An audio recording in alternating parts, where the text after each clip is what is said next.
Les forces armées de la République démocratique du Congo portent à la connaissance de l'opinion nationale et internationale que, pendant que nos forces, avec l'appui de la MONUSCO, sont en confrontation avec les terroristes du M23 dans les groupements de Jomba, plus de 20 obus et bombes tirés de l'est vers l'ouest de l'axe routier Goma-Rutshuru ont explosé hier, mardi 24, et aujourd'hui, mercredi 25 mai 2022, sur le territoire congolais à Katale, non loin de la piste d'aviation de l'Institut congolais pour la conservation de la nature, ICCN, à Rumangabo et les environs. Comme si cela ne suffisait pas, la position des forces armées de la République démocratique du Congo de Ruhunda, située dans le versant ouest de la montagne de Karisimbi à Kibumba, à 20 km à l'est de la ville de Goma, a été attaquée la nuit de lundi 23 mardi 24 mai 2022 à 3 heures du matin. Les combats se sont poursuivis jusqu'aux petites heures du matin et les forces loyalistes ont repoussé l'ennemi. Dans sa débandade, l'ennemi a abandonné des armes et des effets militaires récupérés par les FARDC.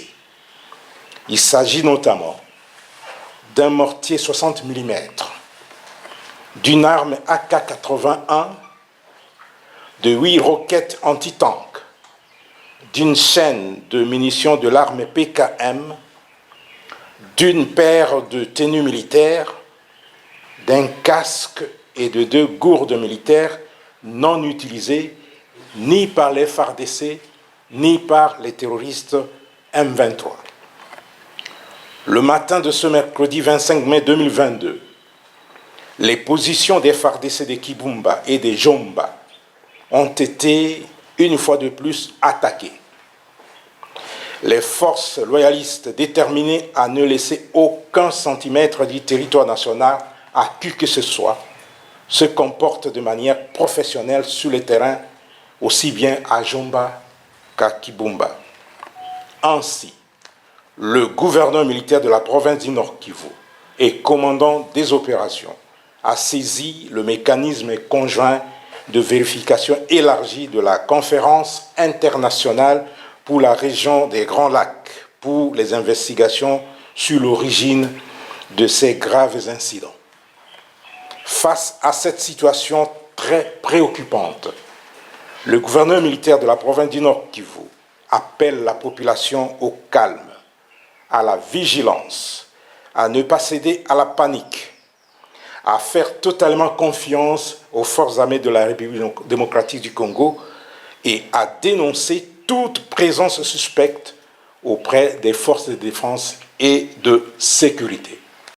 Déterminé à imposer la paix en Ituri sous état de siège, le service de défense et de sécurité mène une lutte sans merci contre les auteurs de violence. 20 présumés bandits à main armée, arrêtés depuis le début de ces mois de mai en ville de Bunia et environ, mais aussi sur le littoral du lac Albert, ont été présentés au gouverneur militaire de l'Ituri ce mercredi. Il y a eu vol de plusieurs vaches au village de Kabanda, Mapera, Chabusiku, Pont Ngogu.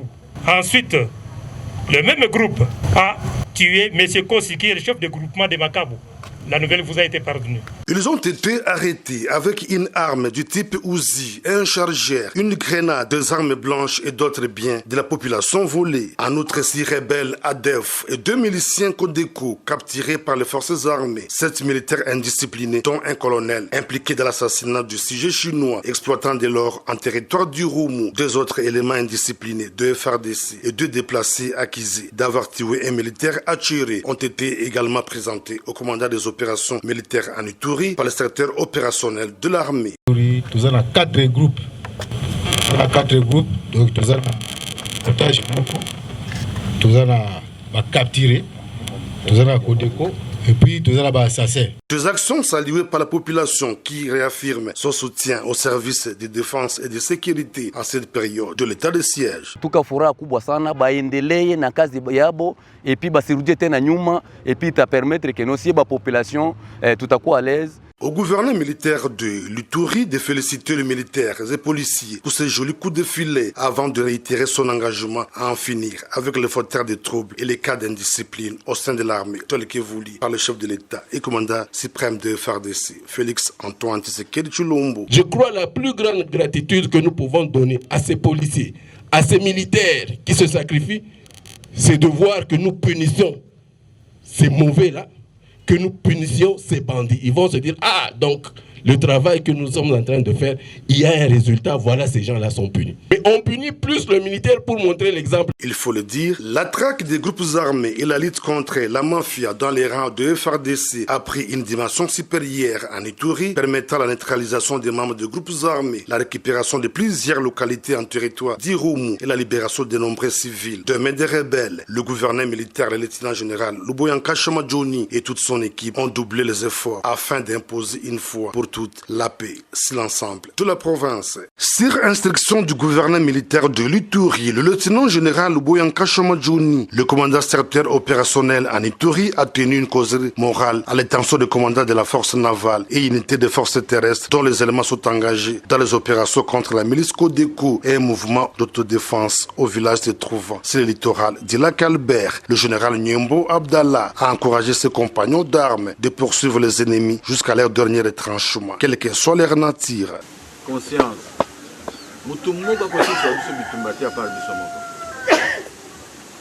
Parce que si l'ennemi est aujourd'hui à 20 km ou 40 km, dites-vous après-demain, il sera à les environs au-dessus. Pendant ce temps, le gouverneur militaire et commandant des opérations en Ituri a, au cours d'une audience avec les communautés, réitéré l'engagement du président de la République à restaurer la paix sur toute l'étendue de l'Ituri, dans une approche globale. Donc nous avons deux dimensions comme réponse à l'insécurité ici. Nous avons les opérations et nous avons les négociations. Ceux qui acceptent d'aller dans les négociations, ils vont aller là-bas, ils vont parler. Ça, c'est le plan stratégique, c'est la présidence qui organise. Ceux qui ne vont pas accepter d'aller dans les négociations, ils seront neutralisés. L'état de siège, c'est l'engagement du gouvernement. Or, notre gouvernement est engagé vraiment à éradiquer. Rappelons que c'est depuis le vendredi 20 mai dernier que les forces armées ont lancé des opérations musclées contre la milice Codeco au bord du lac Albert, notamment au village Café, groupement Los Andrema, chefferie de Baïma Nord, en territoire de Djougou.